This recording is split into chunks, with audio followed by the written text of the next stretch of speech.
Success point in chemistry classes में आप सभी का एक बार फिर से स्वागत है। मैं आपसे डिस्कस कर चुका हूँ कि पॉइंट ग्रुप कैसे निकालते। इसके लिए मैंने डिफरेंट एग्जाम्पल के थ्रू पॉइंट ग्रुप निकालना सिखा दिया और ऑक्टाहेड्रल और टेट्राहेड्रल पॉइंट ग्रुप के लिए मैंने सेपरेट वीडियो बना दिए जो मैंने अपलोड कर चुका हूँ।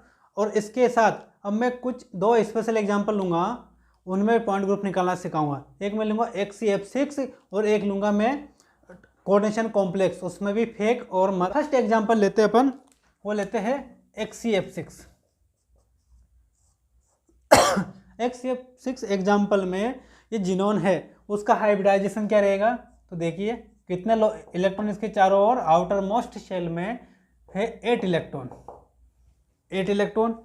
इसमें 1 2 3 4 5 और 6 है फ्लोरीन जो जुड़े हुए हैं और एक है मेरे पास लोन पेयर। तो इसका हाइब्रिडाइजेशन हुआ देखो 1 2 3 4 5 6 एंड 7 का हाइब्रिडाइजेशन क्या होता है sp3d3। क्या होगा sp3d3। इसलिए इसकी जो शेप है वो रहेगी डिस्टोर्टेड ऑक्टाहेड्रल।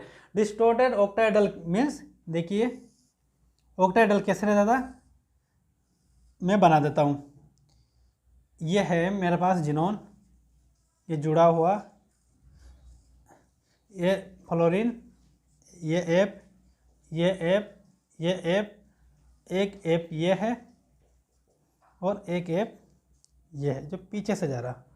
अब देखिए इसमें लोन पेयर है, वो मैंने जिनोन पे है, ये है लोन पेयर। अब यदि मैंने आपको एक चीज़ बताई है कि अगर मैं ये तो स्क्वायर प्लेनर पार्ट, इसके ऊपर है यह फ्लोरीन, नीचे फ्लोरीन, अगर मैं इसको थोड़ा सा टिल्ट करूं तो ऊपर वाला फ्लोरीन, देखो मैं इसके लिए लेता हूं बुक समझाने के लिए मॉडल के रूप में। ये नीचे फ्लोरीन है और ये ऊपर भी फ्लोरीन है। नीचे वाला यहाँ पर एक क्या है लोन पेयर भी है जिनोन का। अगर मैं इसको थोड़ा सा टिल्ट करूँ यूँ तो इस वाले पार्ट को इस वाले फ्लोरीन से इस वाले फ्लोरीन से जोड़ूं तो मेरे पास ये और ये मेरे पास एक बन जाएगा ट्राइएंगल। ये ट्राइएंगल फेस बन गया और मैं पीछे इसको इन दोनों फ्लोरीन से मिलाऊं तो एक ट्राइएंगल फेस ये बन जाएगा। तो जो पीछे वाला ट्राइएंगल फेस है उसमें क्या है लोन पेयर है, लोन पेयर एग्जिस्ट कर रहा। अगर ये लोन पेयर है तो लोन पेयर के कारण आपने VSEPR थ्योरी पढ़ी होगी, lone pair bond pair repulsion आएगा तो उससे क्या होगी बॉन्ड लेंथ बढ़ जाएगी। बॉन्ड लेंथ बढ़ने के कारण जो पीछे वाला वो फेस है वो क्या हो जाएगा थोड़ा सा एक्सटेंड हो जाएगा सामने वाले फेस की तुलना में, क्योंकि उसकी बॉन्ड लेंथ बढ़ गई। तो उसके अकॉर्डिंग मैं दोनों ट्रायंगल बनाकर देख लेता हूँ। देखिए मैंने इसको टिल्ट किया थोड़ा सा यूँ, तो इससे एक ट्रायंगल ये बन गया, ये ट्रायंगल ये सामने का। अब मैं देखता हूँ मैंने टिल्ट कर रखा तो देखो इससे तो एक ये बन गया था ट्रायंगल ये। अब पीछे वाला से देखिए, मैं कलर चेंज करके बता देता हूँ। ये बनेगा एक ट्रायंगल ये वाला, और पीछे वाला ट्रायंगल में एग्जिस्ट कर रहा है लोन पेयर। तो देखिए ये बना है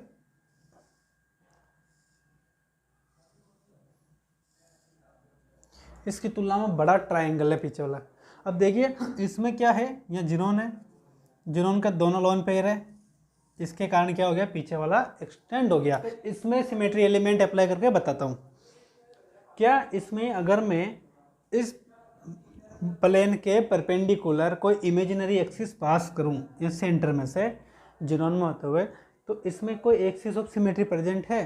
तो देखिए अगर मैं यूँ पास करूँ तो मुझे इसमें C3 प्रेजेंट है। जैसे ही मैं 120 के मिनिमम एंगल पे रोटेट करूँगा तो ये वाले ऊपर वाला से रिप्लेस हो जाएगा ट्रायंगल, और नीचे वाला से रिप्लेस हो जाएगा और मुझे मिल जाएगा इक्विवेलेंट कॉन्फ़िगरेशन। ये वाला इससे रिप्लेस हो जाएगा, यूँ घूमेगा 120, और ये वाला इससे रिप्लेस हो जाएगा। इसलिए इसमें ये C3 प्रेजेंट है, ये वाली इसके परपेंडिकुलर C3 प्रेजेंट है। अब देखिए कोई C2 है क्या। अगर मैं ये C2 इससे पहले जब मैंने आपको साइक्लोहेक्सेन पढ़ाया था, क्लोरोसाइक्लोहेक्सेन या साइक्लोहेक्सेन के सब्स्टिट्यूएंट पढ़ाए थे, तब यहाँ से C2 जाती थी। इस बार नहीं जाएगी क्योंकि उस कंडीशन में दोनों के दोनों ट्राइएंगल क्या होते थे, इक्वल इन साइज होते थे, लेकिन ये वाला ट्राइएंगल छोटा है और ये ट्राइएंगल बड़ा है। अगर मैं C2 अप्लाई करूंगा तो मुझे इक्विवेलेंट कॉन्फ़िगरेशन नहीं मिलेगा, इसलिए इसमें C2 एब्सेंट है। अब आते हैं अपन प्लेन पे। तो अगर मैं ये प्लेन लगाऊं तो क्या है, प्लेन प्रेजेंट है, बिल्कुल प्रेजेंट है। देखिए ये C3 के पैरेलल जा रहा है, ऊपर वाला ट्राइंगल आधा कट जाएगा, पीछे वाला भी आधा कट जाएगा। मैं अगर यूँ गुजारूँ प्लेन तो ये प्लेन भी प्रेजेंट है, और अगर मैं ये वाला गुजारूँ तो ये सिग्मा भी प्रेजेंट है। टोटल कितने सिग्मा है, 3।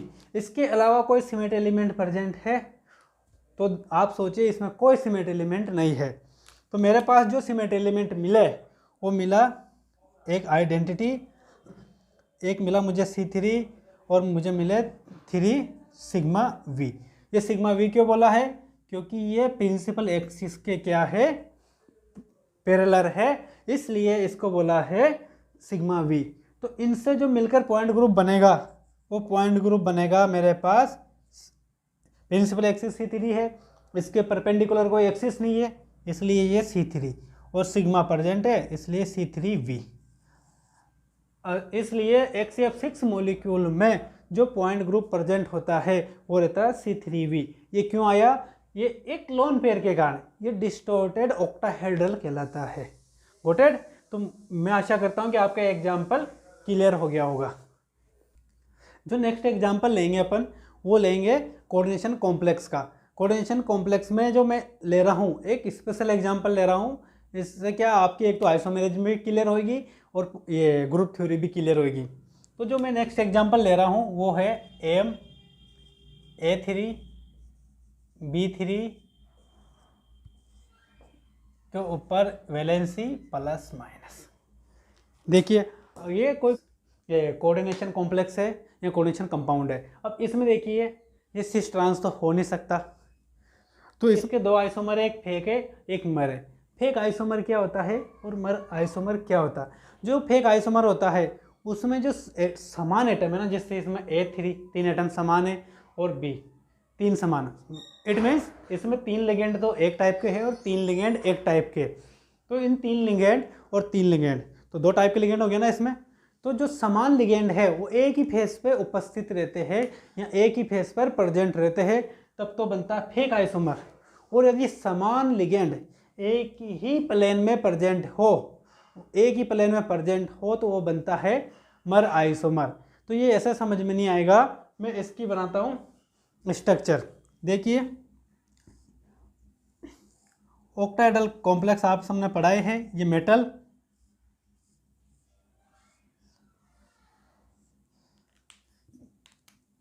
अब देखिए एक ही फेस में ए ये ए 3 लिगेंड समान हो गए, बचा मेरे पास ये बी और ये बी। ये कैसे लिखा ये समझाता हूँ। इसको ऐसा मान लो, ऐसे ऊपर था ए नीचे है बी। देखो इसमें मैं वापस बुक ही लेता हूँ समझाने के लिए, एक फेस में कैसा है ये समझाना बहुत इंपॉर्टेंट है और ये आप लोगों के लिए समझना भी बहुत इंपॉर्टेंट है। तो देखिए इसमें ऊपर ए लिया मैंने, यहाँ पर ए लिया, यहाँ पर ए लिया लिगेंड, यहाँ मैंने बी लिया और नीचे बी लिया। तो अगर मैं इसको थोड़ा सा टिल्ट कर दूँ तो आपको क्या दिख रहा है, ये ट्राइंगल फेस बन रहा है। तो जो ए और ए तीनों सेम लिगेंड है वो कहाँ पर आ रहे हैं, ट्राइंगल फेस पर। और देखिए पीछे से अगर मैं इनको मिला दूँ तो एक ट्राइंगल फेस ये बन रहा है। तो इस फेस पर भी तीनों लिगेंड बी क्या आ रहे हैं, समान आ रहे हैं। यानी कि एक फेस पर यदि समान लिगेंड उपस्थित हो तो उसे कहते हैं अपन फेक आइसोमर। तो अब इसमें अप्लाई करते हैं सिमेट्री एलिमेंट और निकालते इसका पॉइंट ग्रुप। तो देखिए ये निकालने के लिए वही स्टाइल जो अपनी सबसे वेल नोन है, एक ट्राइंगल तो ये जो अभी मैंने बनाकर बताया, तो एक ट्राइंगल तो मैंने बना लिया ये ए और ये ए से। दूसरा ट्राइंगल ये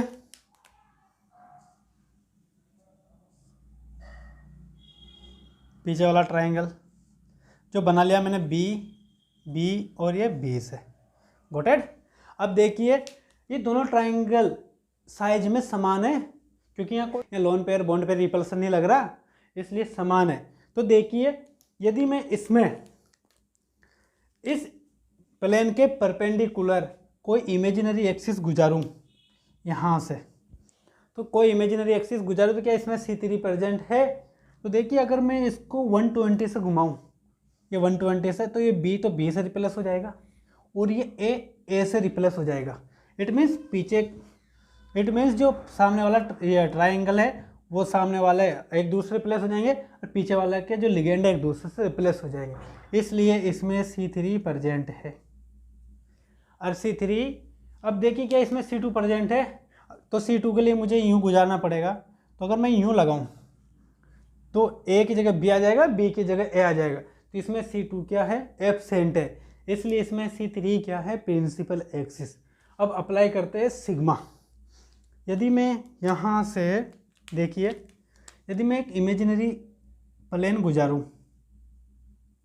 तो ये प्लेन प्रेजेंट है, बिल्कुल है। A आधा कट गया, ये एक में A दिख जाएगा, B आधा कट गया और B ये B एक दूसरे से क्या है? Mirror image. तो इसमें एक तो सिग्मा ये प्रेजेंट है और ये जो सिग्मा जा रहा है ये इस किसके पैरेलल जा रहा है? प्रिंसिपल एक्सिस के पैरेलल, इसलिए सिग्मा भी क्या ये वाला सिग्मा प्रेजेंट है। अरे जब ये प्रेजेंट है तो ये भी प्रेजेंट है, ये सिग्मा भी, और एक जा रहा ये वाला, ये सिग्मा भी। इसके अलावा कोई सिमेट्री एलिमेंट और प्रेजेंट है क्या? तो इसमें ऐसा कोई सिमेट्री एलिमेंट अब अपन अप्लाई नहीं कर सकते। तो अपन देखते क्या क्या मिला अपन को। एक आइडेंटिटी, एक मिला अपन को C3 और अपन को मिले सिग्मा वी, कितने? 3 सिग्मा वी। तो इनसे जो मिलकर पॉइंट ग्रुप बनेगा वो पॉइंट ग्रुप बनेगा अपने पास C3V। इसलिए इस टाइप के कोऑर्डिनेशन कॉम्प्लेक्स के फेक आइसोमर का पॉइंट ग्रुप क्या रहेगा? C3V। तो इसका जो नेक्स्ट आइसोमर है मर आइसोमर, उसको पे और डिस्कस कर लेते हैं। तो मैंने मर के बारे में क्या बताया आपको? जो यदि same atom oblique same ligand same plane में हो, यानी एक जैसे लिगेंड या एक जैसे एटम एक ही प्लेन में उपस्थित हो, तो उससे मिलकर क्या बनता है? मर आइसोमर। तो बनाकर देख लेते हैं। देखिए ये भी ऑक्टाहेड्रल स्ट्रक्चर है, ये मेटल,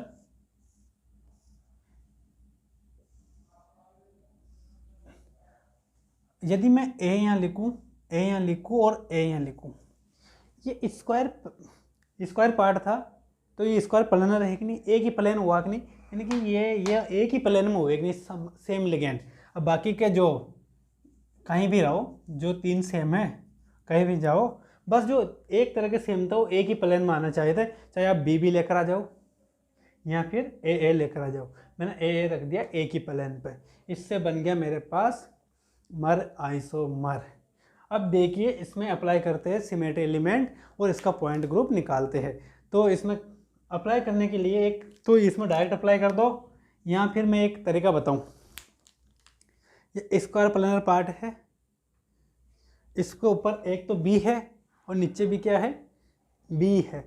अगर मैं इसको ऊपर से देखूं तो मुझे ये B और ये B तो क्या हो जाएगा? ऐसा लगेगा ये ओवरलैप हो गया। तो मैं इसको कंप्रेस कर दूं B को और रख लेता हूं मैं स्क्वायर प्लेनर पार्ट। तो देखिए बनाता हूं, ये स्क्वायर प्लेनर पार्ट है, इस पे यहाँ पर B है, यहाँ पर A है, यहाँ पर A है और यहाँ पर भी A है। ये जुड़ा हुआ मेटल से, और इस मेटल से क्यों यहाँ पर मैंने कर दिया इसको गोले में, क्योंकि ऊपर भी मेटल बीच में आ गया, ऊपर भी B है नीचे भी B है। गोटेड। तो इसको मैंने कर दिया ऐसा, इस टाइप से कर दिया। भाई ऊपर से देख रहा हूँ मैं इसको, यहाँ से देख रहा हूँ, तो ये B को मैंने कर दिया और ओवरलैप कर दिया, और क्या ले लिया मैंने? इसका ओनली स्क्वायर प्लेनर वाला पार्ट। अब क्या इसमें देखो, इसमें आपको सिमेट्री एलिमेंट अप्लाई करने में प्रॉब्लम आती, यहाँ पर आराम से कर सकते हो। यदि मैं इसमें ये वाला इमेजिनरी एक्सिस गुजारूँ, कौन सा वाला? A, फिर मेटल, ऊपर वाला बी बॉन्ड, बी को काटते हुए सॉरी ए और मेटल और वापस ये बी, इसमें से गुजारूँ। इट मीन्स ये ऐसे था, ऊपर बी था, नीचे भी बी था।